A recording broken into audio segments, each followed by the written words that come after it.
All right, this is The Pineapple Thief, White Mist. This is from, actually, it doesn't even say what album, but it's on the Pineapple Thief Topic YouTube channel. I don't think this is official, but it looks like the best option on YouTube right now. This is a recommendation from another video. I think maybe the drummer is a drummer in one of the other bands that I've been doing reviews for. I know there was some kind of connection there, but again, this is a band I've never heard of.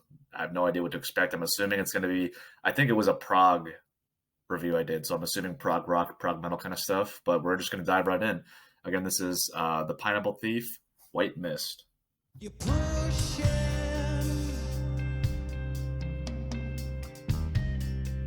A lot of bass already. I like the way the toms sound. Yeah, those toms sound awesome. You're breaking up.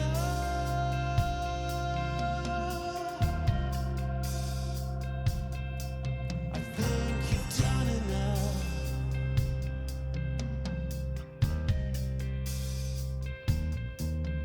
No sense to me. That was nice. When did you lose? I like the guitar.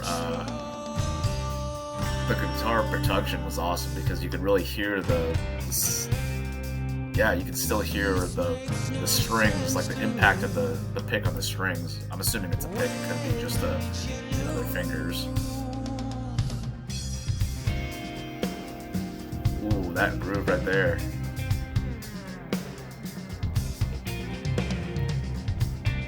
A lot going on. It kind of still has the same feel from when it began, but they've added a couple of rhythmic elements, especially on the kit and the guitar.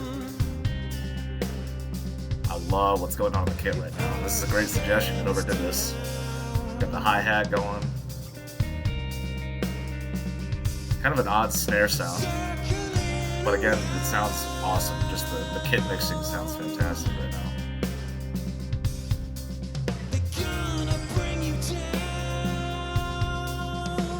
Can't say I like the guy's vocal tone a whole lot, but oh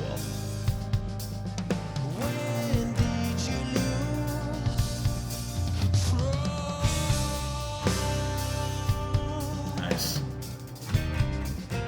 Some very cool stuff on the hi-hat. This is going to be a tough one for me to review because I feel like there's a lot of moving parts right now.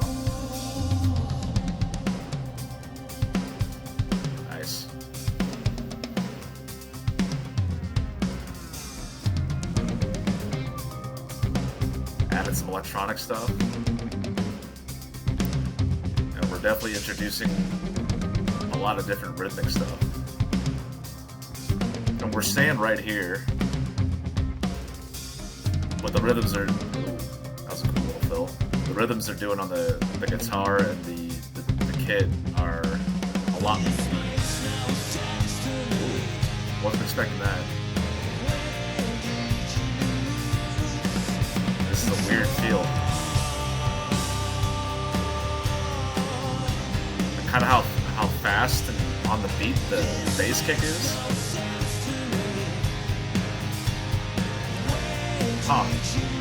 Not a pace I was expecting in this song. I did see it's pretty long, so I mean already it seems like this is going to go on quite a few twists and turns. I love their use of acoustic guitar so far.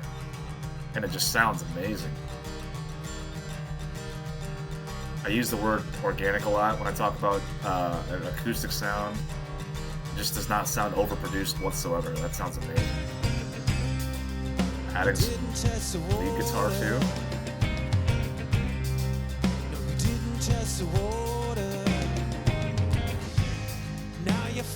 I mean, it's cool because they stay in the same sort of groove. They've stayed there the entire time, but they change up the actual rhythms they're using on the kit and in the guitar. I'm assuming the bass too, it's just harder to hear. Enough to give you the impression of a different pace. And someone who knows more about, music theory could probably tell me what's actually going on, but that's the impression that I get.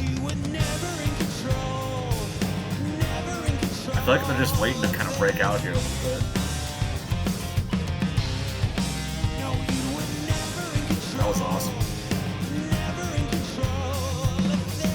a guitar track that's hidden so far back in the mix. Not the acoustic, like the lead electric guitar. Yeah, I need like 10 times more than it.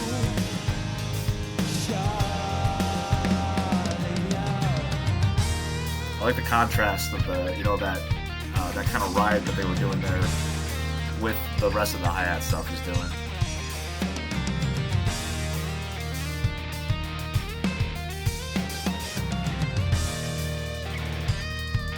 Wow.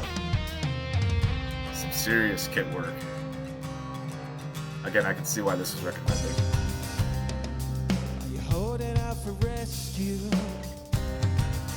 Again, it's right back to this groove. Awesome cymbal work. And you can really hear the differences between the cymbals he's using, like individually, and obviously the toms too. Like I said several times, the production right now is fantastic. You've been taken by the water. Now you're flailing as you realize you'll never make it. And you were never in Nice fill. never in control. Now a little halftime groove almost, but still, it's still right here. You were never in control. It's just halftime on the hi-hat.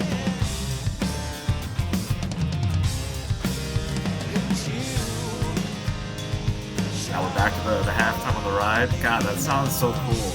Like, it's simple, but it's such a contrast from everything else that's going on. Yep.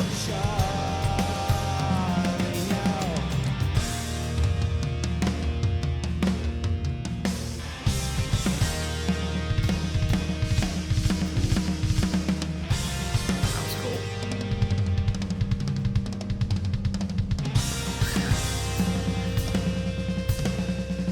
Just a weird sound on the snare. Not a bad one, just different. Solo? Ooh, kind of a swing pattern. 1, 2, 3, 1, 2, 3. When did you lose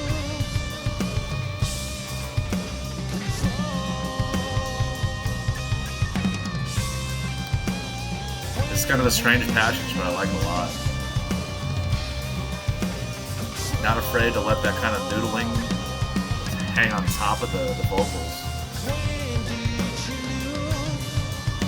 And that kind of shows you how much this, I'm assuming this band probably looks at the vocals as another instrument and not just, you know, somebody who's saying a bunch of words. This sounds like a transition to something else.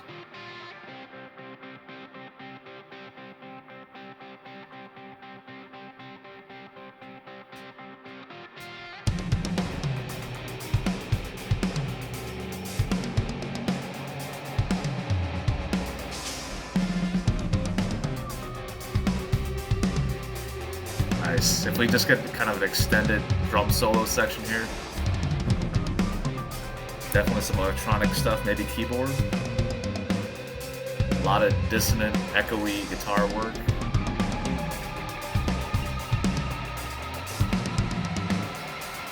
The bass is kind of hidden, but you can hear him. I did not expect to come back to this. This sounds just like it's ripped straight out of the late 80s. This part specifically, not everything. You know what I mean, right? This right here. This sounds like a chorus from like a late 80s kind of hair metal thing. Even that. I think it's just the straight kick pattern.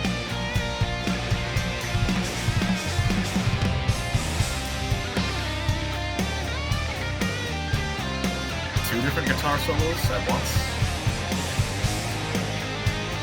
Bass is doing the backing rhythm stuff.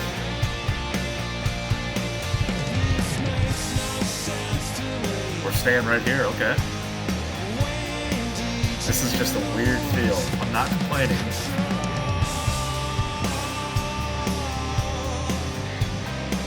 Tell me you haven't heard this feel in a bunch of like late 80s, early 90s hair metal type of stuff.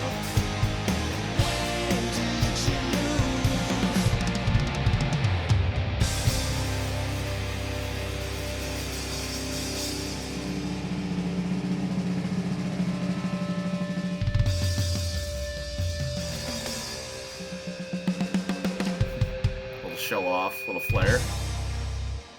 Nice. Huh. That was weird. That was awesome, but that was very weird, just like structurally and thematically. Like I felt like definitely two very distinct vibes, and I mean probably three or four if I really went back and broke it down. But the I'll say it again, the that 80s kind of hair metal chorus vibe that I was getting with the straight kicks, just dun and with the tings, dun dun, you know, uh, it was different. Not what I was expecting. I've heard that a ton. I mean, we've all heard that a bunch if you've been around for a while or have ever listened to that kind of music. And again, not as a complaint, just something that I wasn't expecting to hear from a recommendation like this, and the way that the song started too. Um, Tons of cool drum work going on. Think that was the reason why this was recommended to me, because I've been gushing about some drum kit stuff and other videos. So thank you very much for throwing that comment out there. Clearly very talented, a lot of unique, creative stuff, tons of awesome grooves on the hi hat.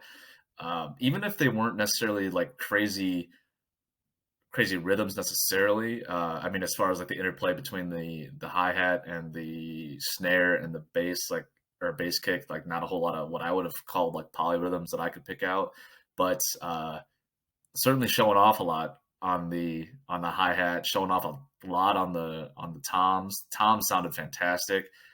A lot of cool fills and runs on the snare. The snare sound was a little weird, a little.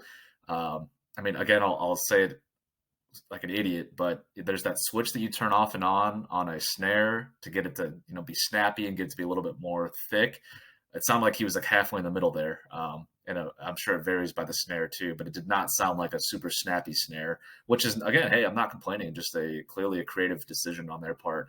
But it sounded fantastic. And I think I made a comment about his cymbal work, just a variety of different sounds. And again, it was high enough in the mix or loud enough in the mix where you could really tell when he was going for different cymbals across here, not even just from the hi-hat to the crashes, but like little cymbal fills, like and then going back to the snare and the toms. The highlight of the song for me, definitely, no doubt about it. Guitar work was weird. Certainly cool. There was a solo part. There was another part that sounded like there were two solos going on. A part where there was a kind of a subtle solo that was over top of a vocal part, which sounded like a verse. It didn't sound like a chorus or anything. Um, and that's unique because it seemed like those two things would be separated, usually. And what thematically, it would probably be the best way to describe that. And I like the fact that they felt comfortable doing those both at the same time. And I think I made a comment about the fact that that shows that they look at the voice as an instrument and not just the guy who's telling you what to think or what to hear. Because again, I'm more about the musical journey and the way that everything fits together than I am about what he's saying or how he's saying it. So that certainly appeals to me. I would say that I needed more of the guitar stuff. There was a point where the guitar was very hidden, and he was certainly doing a little bit of like lead noodling, and you just couldn't hear a whole lot of it in this mix. This is from YouTube, so who knows about the quality. Again, I'm sure it sounds better on an album or something, but I definitely needed more of that just to be able to hear what was going on, because you could tell he was doing something, but it was just very far back in the mix. I liked the fact that they used I think they were using a decent amount of acoustic at the beginning. I'd have to go back and look. This is another one of those where there was so much going on, and it was a longer song that I'm having trouble remembering what happened. And I definitely make a point to not stop many songs or any. I don't think I've ever paused a song in the middle on purpose. And that's a decision I'm making just because I want to get everything all at once and then try to go back and piece it together. Uh, the bass, I mean, the bass was there. It was definitely audible in a lot of places during those 80s choruses. It wasn't doing a whole lot. It was there, but it was just the backbone, just doing some very dun dun dun dun dun dun dun for that section. But hey, that fits. I mean, if you go back to my example, that's exactly what they did in those bands during that time period anyway. I mean, the bass was an afterthought in most of those popular bands that were doing that stuff at that time. So again, like thematically, it made sense. It was a lot more audible in the beginning, and I think towards the middle maybe, but it wasn't doing a whole lot towards the end. Which, hey, not a complaint. A lot of times it's not even a focal point for some of these bands, so I like that they were at least making an effort. And as a whole, just everything wrapped together, this was awesome. This is fantastic. A lot of unexpected stuff, a lot of very cool rhythmic decisions, and just kind of interplay between different aspects of their band. You know, just like everybody. I mean, they were definitely they weren't going off of different rhythms themselves, like people trying to do the whole polyrhythm thing between sounds, but just within the context of the song itself, they were changing things up enough where it was interesting, especially for a 10-minute song. A lot of times bands, especially some more proggy bands, will just kind of repeat the same sounds or the same ideas over and over again, and they certainly did stick to a pocket groove. I think I mentioned it several times, but they were varying enough parts within that, and enough rhythms within that, where even though they kept coming back to the bass groove, and when I say bass, I mean like the foundation, not the actual bass. It still gave enough impression that they were changing up things, even if they maybe weren't, if you were actually counting it out, which I'm not smart enough to do. So again, this is a blast. This is, oh my gosh, the Pineapple Thief, White Mist. Probably have to check out more from these guys. I had never heard of them before this recommendation. So hey, keep those coming. Thanks a lot.